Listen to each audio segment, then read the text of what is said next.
Thanks for watching News Echoes on global affairs and, of course, on African issues. So we are here and we're glad you are there. My name is Segun Johnson, and in this studio to discuss very important matters concerning Africa, we have from Toronto, Canada, Sir George Chuku. Sir George, you are welcome to the program. Good morning, Dr. Johnson. It's such a pleasure to be here. Welcome viewers around the world. Yes, and from Nigeria, one of the greatest nations of the world, we have our sister Bidi. Bidi, you're welcome to the program. Good morning, Mr. Shiri. Thanks for having me.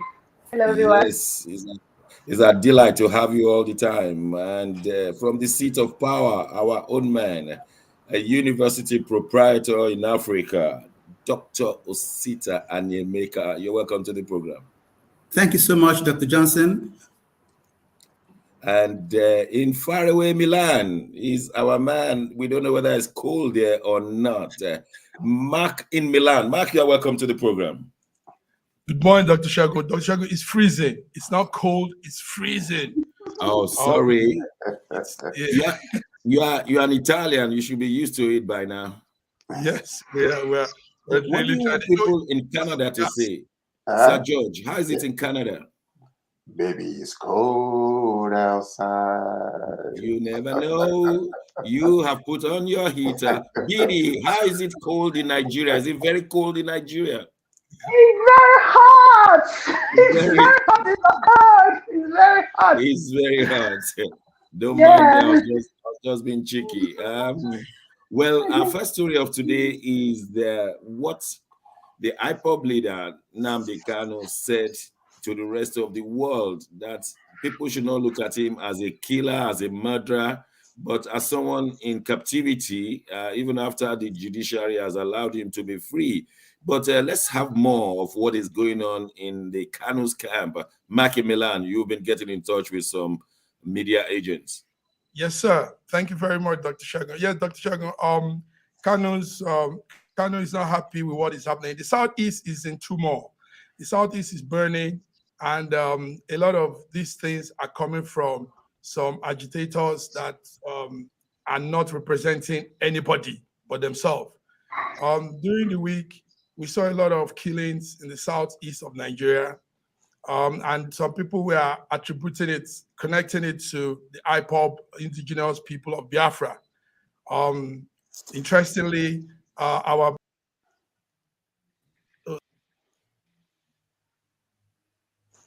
bear with us. We will get that story out. I'm with you. I'm with you. Yeah. Okay, go on. Sorry for that. Yes, interestingly, Kanu came in and said he spoke through his lawyer, one of his special counsel, Aloy Ejimakor. Yes, Aloy Ejimakor said that his client Kanu is so saddened with the recent killings happening across the southeast region, and it has nothing to do with him. He said the sit-at-home instruction is not accepted. Ejimakor said this through his Twitter page on Monday, adding that Kanu asked him to tell people that he condemns all the attack. So we've been seeing attack in most part of the southeast, in Bitolu, Owerri, Idiato local government. We've been seeing, Ihiala. We've been seeing even prominent Urala, all of those regions. There is even a popular Nollywood actor's elder brother that was killed. His name Popo. Is that the one, Popo? Yeah, Popo. Absolutely. Popo's brother was killed, and also now there is a young man in France. There's a young man in France called Ifeanyi something, but he goes by the name Simeon Ekpe. And Simeon Ekpe, that's correct. Joko is his real name. Yeah, Ifeanyi Joko is his real name. He's behind this whole attack, despite what the IPOB spokesman and IPOB leadership have said. Ifeanyi Joko is instigating violence. We also had to put out some statements about this. So Ifeanyi Joku is the one behind this very ugly situation happening in Southeast Nigeria presently, because he instigated violence, telling the people to fight and make a protest for Nnamdi to come out. And it's going the wrong way. So we'll be having several killings, burning of houses, attack on innocent people, gruesome killings, not just ordinary killing, killing people like they're on a suicide squad. And so this is the situation in the southeast of Nigeria presently. Thank you. Says Sir George, I have a question for you. Will it not be easier for the federal government to release Nnamdi Kanu and release him probably on bail or something and ease the tension instead of keeping him? And the people in the southeast are gullible to what this Ifeanyi say because their man is still in the prison. Is that not an easier way to handle it? Well, the situation right now is a little dire. Is bigger than Nnamdi Kanu himself. His name is being used to kill, to steal, to destroy. And the federal government have already decided secretly that they might not release Nnamdi Kanu until after the election for the reasons best known to them. If not, I don't see any reason why he's still there. But my question is, when we see all these things happening and somebody is somewhere outside of Nigeria now instigating and bringing people to go and kill, why are these people not being sought out and arrested and charged? It doesn't matter where they are, because we know that the killings that are taking place in the southeast of Nigeria is being instigated, and this is not the first or the second or the third time. Therefore, wherever that person is, if that person is in Canada, is in Europe, is in any part of the world, that person ought to be sought out, arrested, brought back to Nigeria to face charges. It happens in civilized world. Yeah. Why is it not happening here? Bidi, why do you think the people in the southeastern part of Nigeria are listening to this guy Ifeanyi? What is the connection? Why are they so gullible? Go and kill, and they go and kill. Why? Why they are listening to Ifeanyi? We're talking about the IPOB. Why are they listening to Ifeanyi? Now, I beg to differ a little here. Why are they listening to Ifeanyi, something or what he's being taught? It's because they are empty, no one to listen to. The governors in the southeast have decided to fold their hands. Let me tell you that these guys, nobody is talking to them. As someone is talking to them, they have to listen to someone. They're not saying that he is the one instigating the killing in the southeast. To some extent, he's not actually the one instigating what's happening in the southeast. Majority of what is happening in the southeast is actually political. You will agree with me that this Ifeanyi Njoko is in contact with some governors in the southeast. Governor like Hope Uzodinma, Imo State Governor, Dave Umahi, Ebonyi State, and some others of them.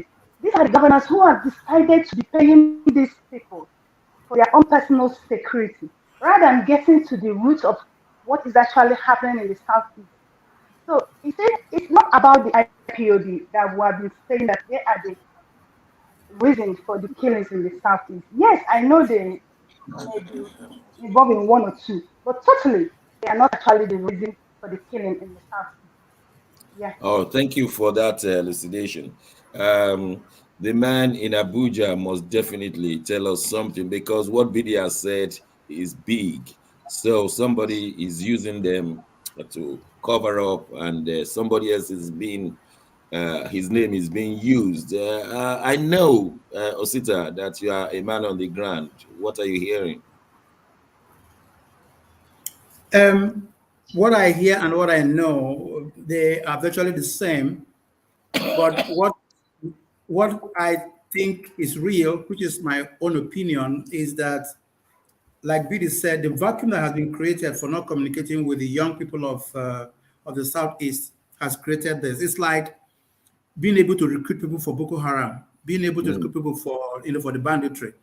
The idle mind is the devil's workshop. The man, the job man who is using them is just replicating what has happened before.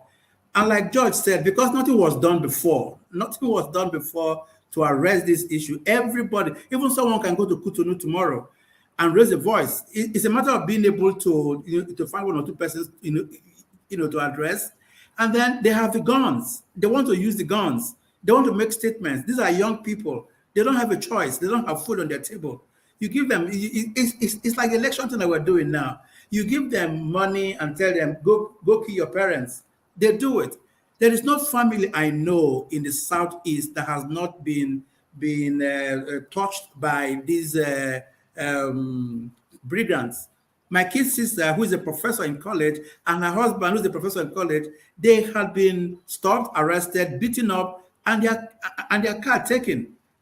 And then the problem there was that they left their house keys and address and everything inside the car. So till today, they still live in fear. They didn't kill them right there, but by installment, every day anybody knocks on the door, they are scared for 2 years now. Okay, okay.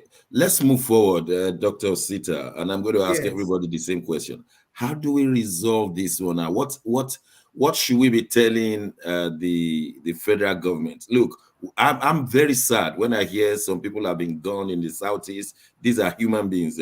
What should we be telling the federal government? Is it release Kanu and everything will be fine? So George says it's not as easy as that. Ifeanyi is close to many of the governors, so can we use the governors? I mean, how do we stop it? You have 1 minute, or Sita, and we'll go around everyone. Okay, George is correct. You cannot just say release Nnamdi Kanu and every problem is solved. This has to do with everybody. Everybody, all players in this game must come together because there is grievance somewhere. Get to the root of it, solve it, and then we'll move on. Who is gaining? Who is gaining from all of these? Who is gaining from all of this? The bad boys. Every bad boy is involved in this. Every bad boy. The guys that created Boko Haram, the guys that created unknown gunmen, the guys that are supporting IPOB, because some of them are supporting IPOB for no reason. Maki Milan, what will be your advice to the federal government on this issue? It's simple, Dr. Shagun. Our advice, the federal government just bring all concerned body to a table and talk things out and see if they can come to an agreement. That's just what it is. That would be a tall order. Even though they do it with Boko Haram and the rest, it will be a tall order. We know they do it with Boko Haram and other bandits. Yes, it will be a tall order. But it's, I think, as it is now, one thing we need to do is face reality. There are warlords. Boko Haram is now a very strong force. IPOB is a strong force. Odua is a strong force. So now let's bring these people together. Let's ignore the fact that they are warlords. Let's bring them together and iron things out. They are strong. They have strong followers.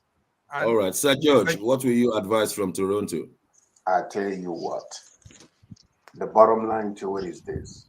Nnamdi Kanu was agitating from around the world. They were able to go pick him up and bring him to Nigeria to face justice, right? Yeah. So why is it now that they're seeing what is happening in the Southeast and they are not saying anything? People are being killed. All they need is to send out information, let that boy or whoever this fool is, whoever he's operating from, search him out, pick him up, bring him to Nigeria to face justice. Okay. Let me add that as of this morning, sorry, Dr. As of this morning, some of our efforts are having some reaction. Twitter has taken down the boy's page. Facebook will be doing the same, and some of the social handles that he uses, because these are the instruments he uses to pour out his venom to instigate violence. Oh, that's good to know. We know that our program is being monitored by all, and not just in Europe alone. All over the world, this program is being monitored because of the kind of advice we give to government. Bidi, you really put some light into the situation.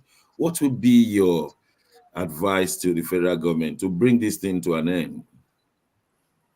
My advice to federal government and to the elite sons and daughters of South is dialogue. It's dialogue. Now, let me tell you, if we are not ready to talk about this, we will not stop it. An average Igbo man or Southeast man or woman feels that IPOB Biafra talk is a delegate talk. You don't trade on that ground. They don't want to talk about it. You understand? Now, for people who are saying that Ifeanyi Joko, Ifeanyi Ego is the cause of what is happening in the Southeast, you remember we accused Nnamdi Kanu of being sent, and he's in. What is happening in the Southeast? If we extradite Ifeanyi Ego, also known as something, to the Southeast, do you think what is happening in the Southeast will stop? Let's get to the root of why is it happening, and let's trash it. Him instigating or not instigating. Let me give you an example. It's like when a woman accuses a side chick of going after her husband. She takes down the side chick or kills the side chick. Has she killed all the women on the road? Certainly no. I like your example. Dialogue. Nigerian government is not ready Okay. to talk about what is happening in the Southeast. The elites and the sons and daughters of Southeast are not ready to talk about what is happening in the Southeast. So Do you we'll think continue. do you think imputing integrity and respect to the average Igbo man will lead to getting a good relationship with the federal government? Because we see Gumi going to the bandits and nothing happened to him. We see them discussing with Boko Haram. And if we say, look, we want to bring Igbo to the forefront, will this will disappear, won't it? Osita, you think it will just disappear? Or what do you say? Oh, it's up the oh yes, you are there. No, it doesn't make it disappear. We need to get to the root of this. Remember, this is the same group that went to war for 30 months. And then after the war,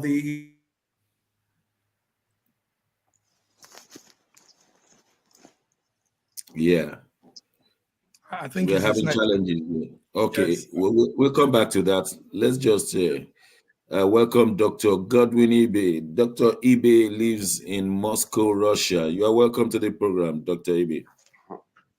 Thank you so much for having me. Thank you all for tuning in. Yeah, the Central Bank of Nigeria has been making a lot of policies concerning our currency, and we've discussed it once on this program, but we are not yet satisfied. Especially when from the ATM we can only collect 200 naira denomination. And that means that the government will have to produce a lot of money to circulate 220 million people and beyond.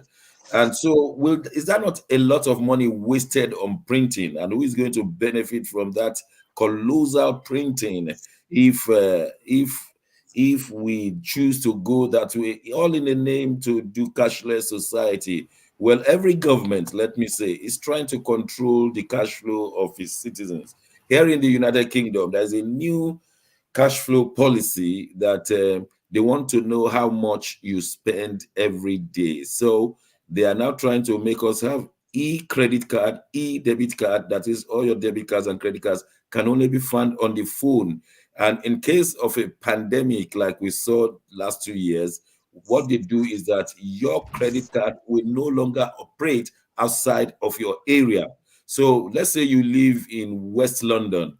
They will just tell you you cannot go to East London and use your credit card because we are putting everyone to stay at home. So if you go to East London with your credit card, it will bounce. It will not bring any money, and you may be punished for that. So we see it as a lot of control here. And so, Dr. Ibe, I know you've been following this situation. In very few minutes, What do you say?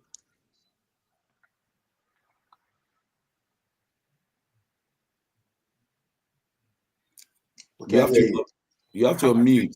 Yes. Yeah, hello, yes, sorry for that. Generally, I would say it's a good policy, very good policy. There are pros and cons, and sometimes you have to measure the pros and the cons. So what are the pros? You mentioned one of them, cashless society. Should we be moved to cashless society? Definitely. Is it long overdue? Definitely. Can it be sacrificed for any other thing at the moment? No, definitely not. Secondly, supply of money in circulation, in control. It's important that the government has control of the amount of money in circulation, to know the amount of money, to control both the rates, the real rates, and the parallel rates. It's very important to have a control of supply. Is that sacrificable? No, it's not. So it's very, very important. Number three, politicization. Politics. We understand that, yeah, there's some political inclination, even though the CBN government would like to deny it. But we understand that election is approaching, and there's a lot of money outside which is used for buying votes, corruption, and all the rest. Okay, yes. So that's a plus in total. But the cons are, yes, it will limit cash-based transactions. There might be a short contraction. Was it rushed? Yes, it was rushed. Usually, these things are done over time. I don't have exact amount on the cost, but the CBN is an opportunity for the government to benefit from the cost of seigniorage in terms of changing of the currencies. Did they benefit? I'm not very sure if I'm judging based on history. And then the last but not the least is the inconvenience cost. Is it worth it? I think generally it's worth it. It might be coming late, but like they say, better late than never. The pros definitely outweigh the cons in this particular. Thank you. Sir George, to what extent will you agree with Dr. Ibe? Well, I completely agree with him in the pros, and because a lot of things were actually mentioned as in regards to the reason why they're doing what they're doing. Corruption is number one. People are hoarding money, packing money, and most of this money are coming from illegal activities that are happening against, the nation. So also it will. I agree with him completely regarding the pros and the reason why they're doing what they're doing. It might be hurtful at the short run, but in the long run, I believe that it will help a lot of people, because when you're traveling around, going to buy merchandise somewhere, but you have your own credit card and you can transfer large sums of money rather than carrying cash with you, the danger of being robbed or being mugged and your money being taken or being killed will limit. A lot of thieves or a lot of armed robbers will actually, think twice before they start trying to pick up somebody. And when the money is being transferred into an account, it could be traced. So I believe honestly that, in the short run, it was rushed because of what's happening in Nigeria and because of all the corruption and stopping the politicians from doing some of the things that they have, the money they have accumulated for many, many years. Maybe they can use it now to buy votes. Like I heard, they're buying, people's votes right now. So I agree with him completely regarding that. Thank you, sir. BD, in the short run, it's going to punish many people. In the long run, it's good for the nation. How do you think this will benefit the masses in rural areas? And the House of Representatives have called for them to stop it for now, or at least postpone it. So they are fighting a good part of Nigeria. So how do we balance this?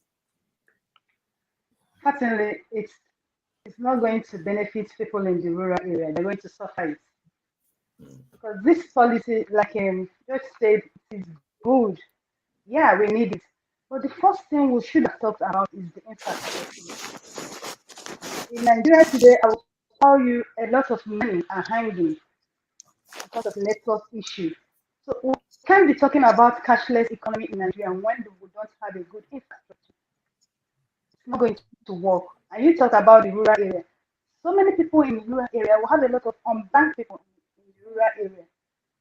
In most of our rural area in Nigeria today, don't even have banks. They don't even have network. So how are they going to do this? And your question, they are going to suffer this thing.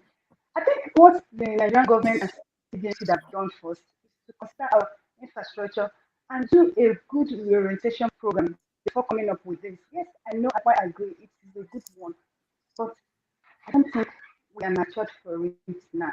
Our infrastructure should be the first thing we should consider.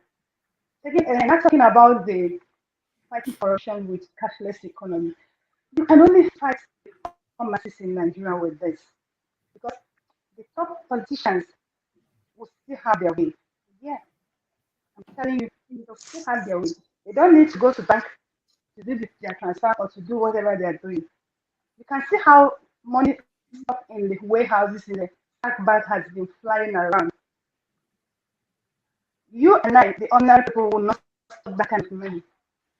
It's still our elite, our big Okay. politicians are doing it. Thank you, ma'am. Dr. Sita, in Abuja, it is good that rich people of Abuja have their money in the bank and can move it around. Lofty place, Abuja. Well, how about those of us in Abagana, Abakaliki, Igboho, Ogbomoso, and all those places? Because I know you will support it, but how about those of us in villages and crannies of Nigeria? I think the villages have worked. I had a project in my hometown on Uchubo in Delta State, and I disbursed funds by POS, and it was smooth. So it's not like we are totally in a quagmire. We What we have is understand what we that have. 1.4 million POS operators will lose their job if it's done. That's what we are told. Yeah, but if POS operation is not a regular job, let it be. Really, does it really provide them with the kind of job that we're looking for? For them, this is transient. But my stand on this is that if we don't do it now, when? There'll be no time. There'll be no proper time. If we're going cashless, we're going cashless. Let's take it in one stride and make it happen. Matthew Can I Milan, say do you something? agree Can with I all say of something? this? Yeah, quickly, then Yeah, Mark. the point is this, we are talking about, when we're talking about cashless society, we think everything is going to disappear all at the same time. It's progressive from the way they're doing it. They're limiting the cash money you can withdraw. Cash is still be flowing. People will still have money, but they still be spending money, buying food, doing things. What they're trying to prevent is some of these huge amount of transactions that are cash money that is being done illegally. Sir George, when you go to the ATM, they said mustn't give you more than 20,000 and you cannot withdraw more than 100,000 in a week. And so those traders, those money traders, those traders in Ochanja, Bete, in Dugbe market. So how do they win when people live on a daily basis? That's the issue. Now, can I say something? Quickly. You can't withdraw. You can't withdraw more than 20,000 naira a day in Nigeria. Do you know how much is the bag price in Nigeria today? In Lagos, I'm not talking about the rural area. When you go to KJ General Hospital, I'm not talking about unknown um, medical center. You need to deposit cash, and the cash we're talking about runs into 200, 300,000. And we're talking about cashless economy. Without first talking about the infrastructure that makes it work. Thank you for that example. And truly, I have a friend who has a medical problem, and he deposits a lot of money, cash. Otherwise, nothing will happen. And he's a bishop. He's my friend, and I'm crying for him. Yes, Mark. Before we go on a break. Yeah, no, everybody has said it all. It's good we're hearing from both sides of the coin. But I want to go with BD. BD has said the real issue. She knocked the thing on the head. Yes, Nigeria needs to, first of all, put well-structured infrastructures. A lot of places don't have those things. Network is poor. There's a configuration that has to be put in place before you could have money move around very well. So we don't have all that. And some people will capitalize on this and also rob people from their fund, their money. So I think it's a gradual process, like she's saying. We have to first of all have that step of putting very good infrastructures on, then come to the level where you navigate and look into how the cash will flow very well without. Thank you very much. Thank you Tomorrow, very the much. 15th of December, marks the day that the old currency starts disappearing. As from tomorrow, you will be seeing the newly designed Naira on the streets of Lagos and Abuja. I'm excited. Some people have said it's a whitewash or a greenwash. Sir George does not agree with this as a redesign. It's just a color that has been changed. And so December 15th tomorrow. And by January 31st, your old Naira, I'm talking to the diasporas, your old Naira will no longer be accepted. Well, that's how far we go for the break. We'll have a short break. When we return, wow, Tinubu made a way into Kaduna like we've never seen before. Peter Obi has jammed Kogi State, and Atiku is still moving. We'll be looking at political issues. Don't go away. We'll be right back.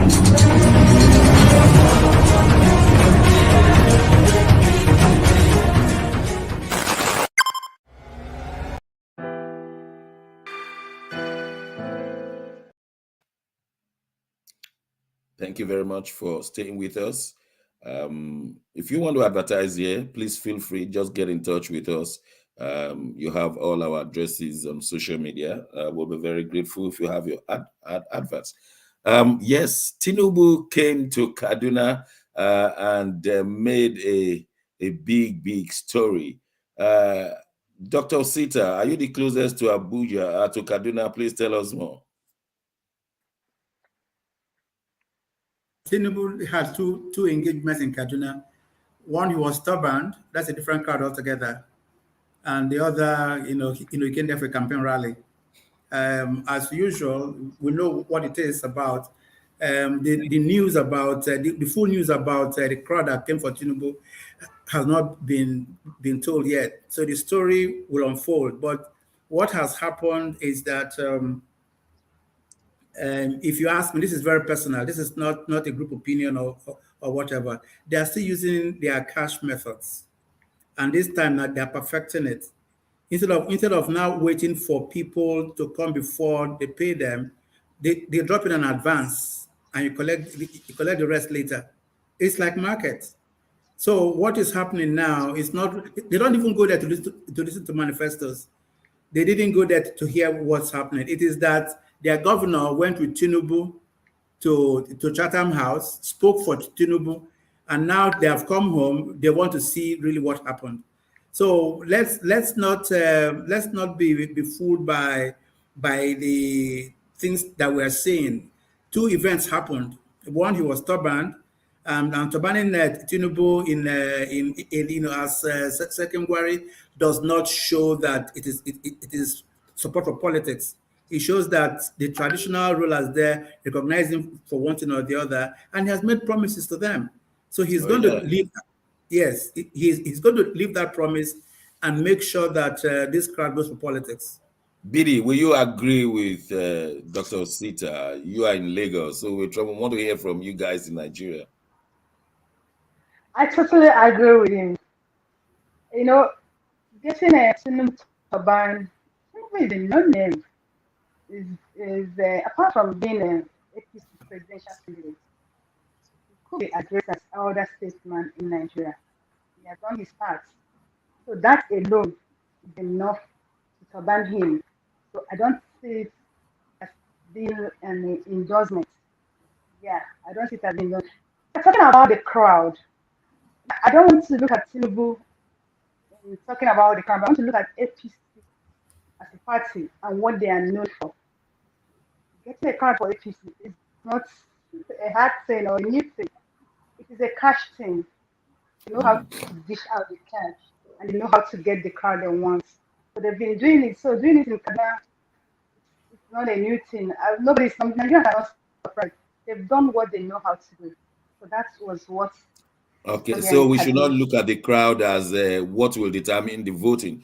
Well, let me ask my other colleagues outside of Nigeria. Let's start from Sir George in Toronto. Tinubu was turbaned the Dakarin of Birnin Gwari, and I don't know how large Birnin Gwari is, but it's not as it may be one of those Zazo states of yesteryears. But I don't know how important it is, and if it is not important, why turban him now? Or is it because of his money, or is getting popular in the north, Sir George? Well, what you're seeing in Nigeria today is that a lot of people are desperate. Do you have cash money? Come on over. I will eat your bread today, but I will take care of my future tomorrow by voting the right person. And a lot of people are thinking this way right now. If you have cash on hand, they will take it from you. But when it comes to actual voting, a lot of people know that Nigeria is at the verge of, complete and absolute destruction if things never change. And with that mindset, as much as they could sell their pot of, sell their birthright for a red porridge, many people are looking. If I eat this bread today and tomorrow things will continue to get worse, what will be me and where would be me and my family in the welfare of the whole entire nation? So yes, indeed, when you make a public announcement that things are happening, they will come. People will come, but I don't think it's a complete and absolute vote of confidence. Thank you, sir. Dr. Ibe in Moscow, Russia. Tinubu was made the Darakin of Birnin Gwari, meaning the warrior of the great warrior of Birnin Gwari. Where at the same time, El Rufai was turbaned to be the Saudaki Birnin Gwari. It appears to me that Saudaki is a bigger name than that of Tinubu, and also I don't see Tinubu as a great warrior with his medical condition. Well, he won't be the only person with a medical condition as president of the country, but it's clear that it's a potential problem.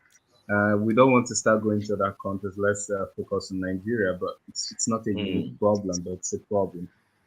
Now, concerning the focus of the matter, he went to Kaduna State. Kaduna State since 2021 has about 3,000 people that have been killed or kidnapped, and more than 3,000 from 2021 up to today that have either been killed or kidnapped. It's a very serious point. He said he's going to stop the kidnapping and the violence, but he didn't really say how. Are we going to be taking politicians just by their promises, or instead of understanding exactly how, so we can know how to cast our vote? I believe we would like to hear more both at SSM, Schengen Story Media, and even at Middle Russia. We would like to hear from the presidential candidates to understand how they're going to effectively carry out these promises, because we've seen in the past how we've seen all these promises and nothing has been done. 3,000 is an awful figure in terms of being kidnapped and deaths in Kaduna State alone. I think we need to hear more, get more information. Yeah, Schengen Stories listening very well, and we'll be following up what happens. Maki Milan, Peter Obi went to Kogi. I've not been able to verify. I only had a multitude came out. Some others said no, there were not many. What's the true position? Because you are in a better position than me. No, as usual, it was good turnout. People really turned out in Kogi. But I'm going with Dr. Ibe. What we're looking at now is all these presidential candidates and the promises they're making. Can they be achieved? Peter Obi told the Kogi people he's going to increase the minimum wage. And was that to 100,000? Was he talking about 100,000? Something like that, close to that. And our man in Jos, Atiku, the PDP man, says he's going to restore peace. And we're wondering how he's going to do that when he's also being looked at as one of those creating the instability. Now, Tinubu's case is telling the Kaduna people that he will eliminate this kidnapping. How is he going to do that when Kaduna is virtually taken over by... He's a great warrior. He's a great warrior now. So. Yeah, so this is what we're looking at. the promises these men are making, whoever it is, our people can't be fooled again. We Dr. can't be Osita. going through. Oh, thank you, Yes, sir. Mark Milan. Dr. Osita, Right. do you think, Honestly, yes, Biddy, no, Biddy, when why you you trying say to say them, something? yeah, I'm trying to say something. When you say that Tinubu is a great warrior, yeah, Yes. they actually survived him, the greatest warrior of the land. It's not because he's a warrior as per the physical aspect of it. Yeah, he might be warrior by the things he has done and he has achieved in Nigeria. But let me remind you, titles and chieftaincy in Nigeria is no longer valid because anybody can get it as far as you have your money and you can pay for it. Yeah, he told us, don't forget, Biddy, he told us that when he becomes the president, he will employ 50 million youths and he will give them to eat agbado, cassava, and all of those things. So he told us, so we'll just be waiting for, and so he has his own idea. Dr. Sita, Peter Obi said 100,000 naira. How is he going to do it? Or we just take it like that? I No, mean, no, no, no. He explained it. go on, explain it to He us. explained it because yeah, okay. If minimum wage goes by the hour, because this is what happens everywhere else in the world. It's only here that they are bunching money together, pay you on a monthly basis. If you are paid by the hour and it's accepted that this number of thousands of naira will go by the hour, and you work for the number of hours, or even add more hundreds of hours, you earn more than 100,000 in a month. Oh, Just it's okay. simple So mathematics. Yes, that's I the don't want to waste your okay. time.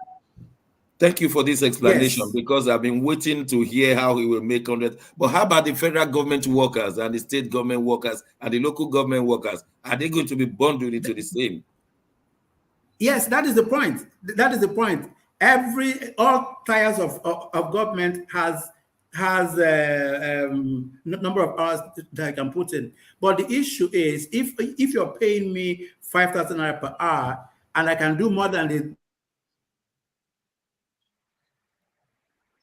But he is representing labor. So I'm not sure the labor leaders should come and tell us exactly what they're the feeling. stipulated number of hours and it's allowed.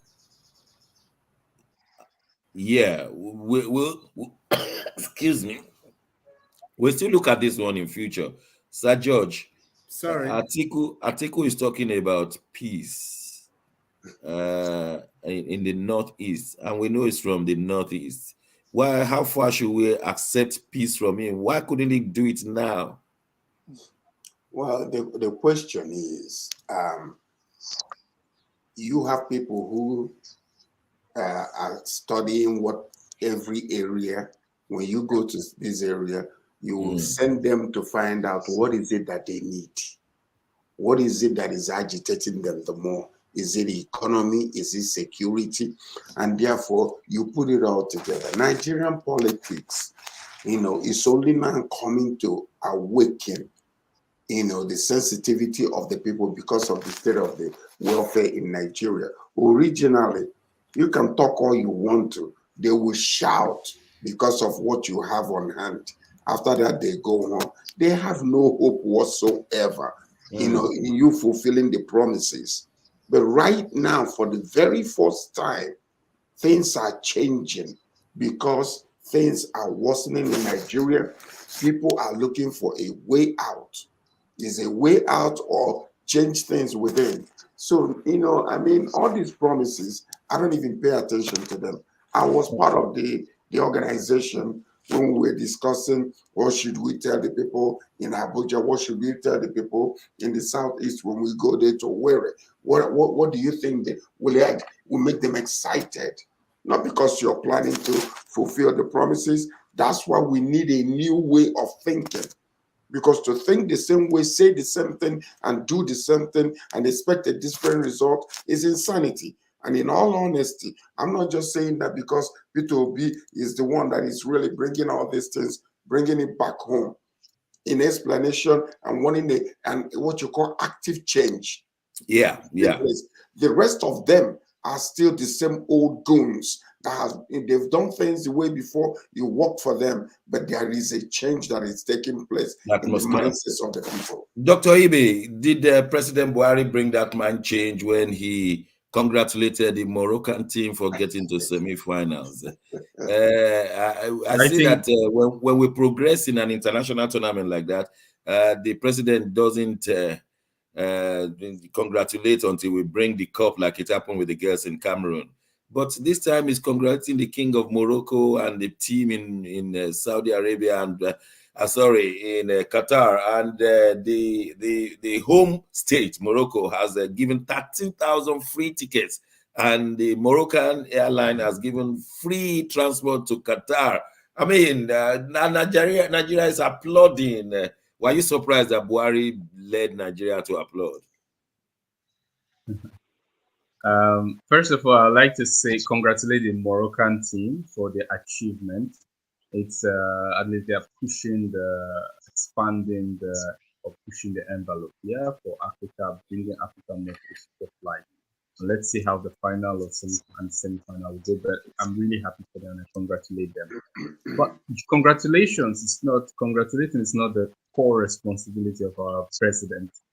And it's putting the cart before the horse. The core responsibility of the Minister of Sports, which is chosen by the president and the whole government, is to put forward the systematic development of Nigerians, knowing fully well that there's more where those exceptions came from. There's more where those exceptions came from. And their duty is to provide a systematic approach, not a one-off thing, but an academy, a system that produces more of this sport. And the fact that we call ourselves the giant of Africa, right? And when it's sports, we should also be the giant of Africa. We shouldn't just be living on past glory Olympics. We should use our strength to develop a good systematic approach to sports. Mark in Milan, Argentina walloped Croatia 3-0. I've always suspected that this Croatia team could be walloped, and Argentina is in final. Are they lifting up the glory come Saturday, Sunday, or what do you say? Let's keep our hope high with our African brothers. Okay. Yes. Today. They play France today. France. Yes, they'll be beating France, and we want to really go because this is the first time a team in Africa is coming in the semi-final. Yes, we've had. Are you going to Qatar? I'm going right after this game. We're going to Qatar because we want to hear first-hand information. We've had 3 African countries get to the quarterfinal, but this is the semi-final, and this is key. Cameroon did it in 1990, Senegal did it in 2002, Ghana did it in 2010. Now we've gone beyond, and we nearly did it when Baggio scored against us. You remember? Yes, we nearly did it, and last minute Baggio just took us off. But that was nearly. I'm yet to forgive him. Sir George. So we are hoping on the Atlas Lion, and hope by the grace of God, all Africa, we're all behind them. We're behind. Well, the next World Cup will be in Canada and US and Mexico. So, Sir George, are you waiting to host us there? We want to operate from there. Come on down. Me and Justin Trudeau are just like this. So wow, I'm on my way. The studio is taking to Canada. Yes, it's taking to Canada. Yes, we're taking the studio to Canada. And Dr. Sita, you think our president did the right thing, congratulating his counterpart and the Moroccan team? You're muted. Muted? Can you hear me? Okay now. Okay, it's like our president going to West African country to teach them how to run security. These are irrelevant things, man. Let's let the people who are supposed to do stuff. Dr. Ipe said it. The Minister of Sport stands bold enough to speak the voice of the president by congratulating them. One simple press release.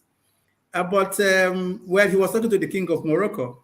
King of Morocco, his friend, Maybe we are more associated with Arab world than we know. now that you have said it, we were jubilating that it was an African country. Yes. And the Arabians are saying the only team, the only Arab, team from Arabia. Yeah. Arabia meaning that their religion and their language is more than Africa. Yeah. That's the point. Yeah. So Now, we are saying African team. They are saying we're the only Arabian team that is left in the competition. now, So Dr. yes. Sita, you and I know that all the northern countries, Morocco, Tunisia, Algeria, they are called the Maghreb, and they are always have their affinity with the Arab world. We know that one. But what we have not yet known is to the extent to which our northern oligarchy are attached to them, that they could Okay. spend money for them, they could join the Okay. In one OIC sentence, and all of those in things. in one sentence, in their mindset, we're already OIC because the military started. The military started it. Let's face facts. What they wanted to do was to complete the 10 years of a Muslim being in power to be able to join. So him congratulating the Moroccans now is like stepping up on it. That was why they didn't care about Muslim ticket in the first place. All they want to do is to complete 10 years, 8 years of Buhari, 2 years of the new APC government, and we're OIC. Okay, And all right. Let's talk and about I'm not kidding. Nigerians who are making waves. Thank you very much. Nigerians who are making waves, they're not waiting for their country to get a systematic approach to things. Burna Boy and Keith Daniel were in Qatar. Davido will be playing there at the final. But more importantly, Marky Milan, Amushon lost out of the World Global Award, and the Nigerian Tems has been nominated for these 2023 Global Awards. Tell us more. Nigerians are making waves. Forget about Nigerians are what the making government. waves. Yeah. Everybody here can attest to that. I mean, when we come out, there's something about the Nigerians. When they come out of that location, that territory called Nigeria, we snap and we really pull out excellence. I don't know how that works, but that's how it works. Nigerians have been making a lot of grandstanding achievements.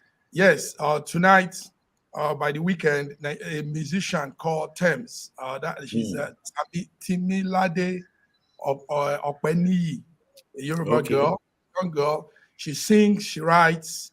In fact, she's one of the composers behind some of the hit songs of other artists. So she's known as Tems. She's been nominated for the 2023 Golden Global Award, and that's one of the top-notch award in the world. And she's our girl, and we are proud to be associated with that. Now, yes, the other girl didn't do well in the category because she didn't run more events compared to the lady that won it. Okay. You are talking of Tobi Amusan. Tobi Amusan, that's correct. So, but regardless of that, you said it all. Nigerians are pulling weight. Davido will be ending the World Cup entertainment night. Davido will be performing, and we also Kiss Daniel pull out strong musical concerts on the opening, and a lot of them. Bunch had a beautiful outing sometime in South Africa. In a similar event, and I mean, these young men and women are doing great. Okay, I'm going to ask, in view of time, I'm going to ask everybody to participate in these. I'm starting with you, Dr. Godwin Ibe. The ceiling is removed from Nigerians outside of Nigeria, and we tend to be doing better. The best doctors and nurses in England are Nigerians. So Obama, a Kenyan man, was the president of America. Are these ceilings just put on people here? Yes, of course. There's always a genetic component, personal component, and environmental component. These three components have to work. You can compensate by character, or you can compensate by environment. but there's always the ability, the talent aspect of it. It's no secret that there are lots of talents everywhere in the world, especially in a country of over 200 million people. Statistically, it shouldn't be difficult to find that genetic talent component.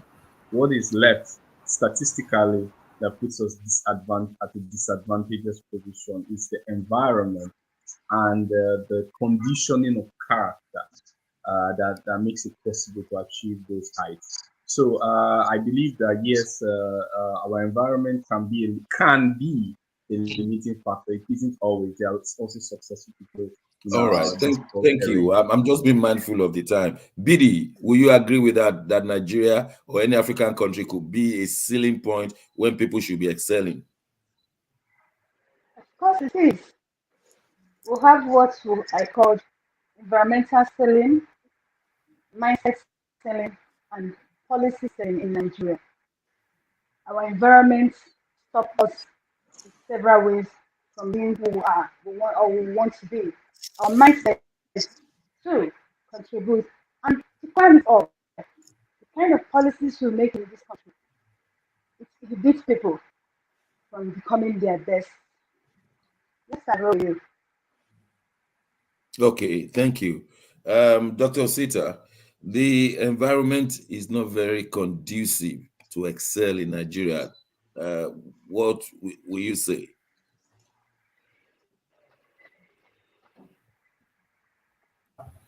While we are For me, fighting for power, yes, while we are fighting for power and electricity and water and utilities, every other person is just going on doing the right thing. Very short story. My colleague in Staples in Marietta, Georgia, when our kids were graduating from high school, he was busy looking for a job for his children. I was looking for school for my children. And he called me one day and said, "Must he go to college?" I said, "Yes, we are Nigerians." Thank you for that story. We are Nigerians. Sir George, how do we now remove this ceiling so that people can excel? The way we remove the ceiling is through leadership. Number one, okay, we are congratulating the president of Nigeria is congratulating the leader of Morocco and Moroccans. Now I ask you a question. He's Daniel, Tems, what's his name again, Davido, and the rest of them are performing. Burna Boy. Okay, Burna Boy. Now, privately, if you were to have a discussion with our leaders today from the north, what do you think they are thinking in their mindset about these young people that are doing these things? Are they like, our glorious children? Or are they looking at them from these people are attaching themselves to the Western civilization? Is this what we are going to be allowing to happen in our country? Think about it for a moment, because it's all about the belief system. What do they look at? Are they looking at them as, proud of them privately, or it's just something you come and then say it openly? Oh, they're doing our nation a favor. They don't think so. Education is even not in their mindset. Some of these things that are being done are not in their mindsets. Okay, That's all not right. their belief system. We're going to end with that. There is one man who has written us, and I'm just going to read it. Maybe we can discuss it next time. His name is Adetayo Bimisade. He says, "Hello, my people. Please kindly help me with any amount. I don't have anything to eat, and I wanted to buy foodstuff. I'm doing this out of frustration. Please help me. God bless you." And they put is a number, is a account detail. Now, we just want to say we are news media and we can help you project to others to see. Mark, isn't that correct? Yes, that's Dr. Shek. Okay, That's that's how far we can go today. At Temilade, we will put we cannot afford to write your bank details for security reasons, but whoever wants to help you, maybe they can go to our website, and who knows what God can do. That's how far we'll go today. Until next Friday, this coming Friday, we shall be talking international issues, and next Wednesday, we'll be back. Thank you very much for watching. Thank you very much. Bye, everyone.